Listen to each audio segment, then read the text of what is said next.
talking about your health, wellness, and well-being in the new year and how happiness might factor into that. And joining me is Dr. Tim Lau.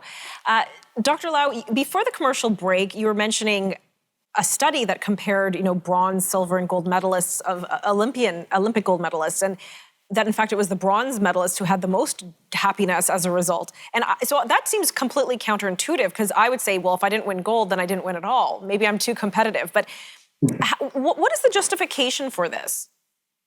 Well, they actually studied both the facial appearance on the podium. You can actually see pictures of people winning silver and gold medals, but also through interviews. And there was this nice interview with Allyson Felix. She's the most decorated Olympian in U.S. in U.S. gymnastics history, and or track and field rather. And she described how her bronze medal she won after, I don't know if you remember the story, but she became pregnant and she had a contract with Nike. She was dropped. Yes. But then went on to win a bronze medal. And she said that was the most meaningful medal she had won. And she went on to win in silver and I believe gold afterwards. But in the story, it's very beautiful because she was saying a lot of it's in our heads. It's what we expect. And we can control that.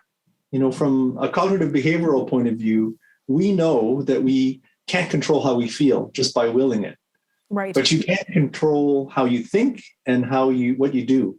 So an example of changing how you think is to look at things more realistically. For those that are really hard on themselves and think of themselves as failures, we often have this negativity bias and a confirmation bias based on things that happen to us related to that negative, that 3-to-1 ratio I was telling you about earlier.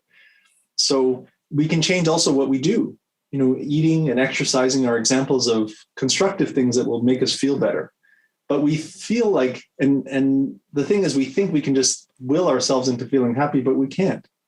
What we can do is change what we do to improve our mental state. Okay. There are I was going to say, we only have about 3 minutes left, and I want to really understand this program that you're the head of that's called the Joy at Work program. It sounds so lovely. What exactly is this? Well, the idea is actually to both improve faculty engagement, and we realize that for a lot of people at work, we are not functioning to our potential, and there are many reasons for it. One reason is we don't feel like we're doing something meaningful, or we feel like we're accomplishing something, and that's important for us. And we're also often not challenged. We need to have our skill set matched to the challenges we face. If you're too challenged and you don't have enough skills, you have anxiety. If you're not challenged enough and you have lots of skills, you have boredom. So the idea is to make sure that people are engaged in meaningful work. That makes all the difference when you feel like you're actually accomplishing something. So at work and at life, you want to be doing things that are meaningful to you, that there's a purpose, because that changes everything. Living with intentionality changes everything you do. Yes, I agree with that. Although, our studio doesn't have a resident psychiatrist. I mean, this sounds a bit like a dream for the Department of Psychiatry, in which you have this program. But how practically can companies do this? Should they offer more counseling for their employees? I think it's not so much counseling, but recognition. And it doesn't, at the top level, it could include awards, but just recognizing the good work people do. Okay. I think people don't do that enough. They don't say, that was a good job, or the things that you did this last year.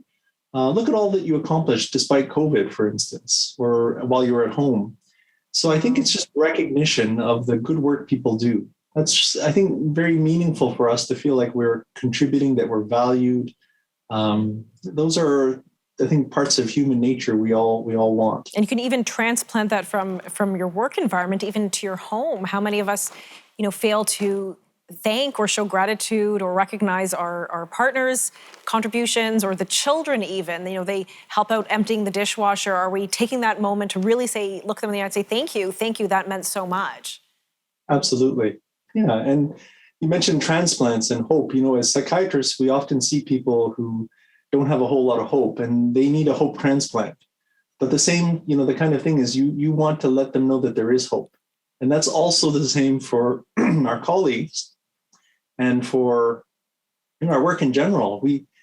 we want to realize that there is a choice we can make to have hope in a better future.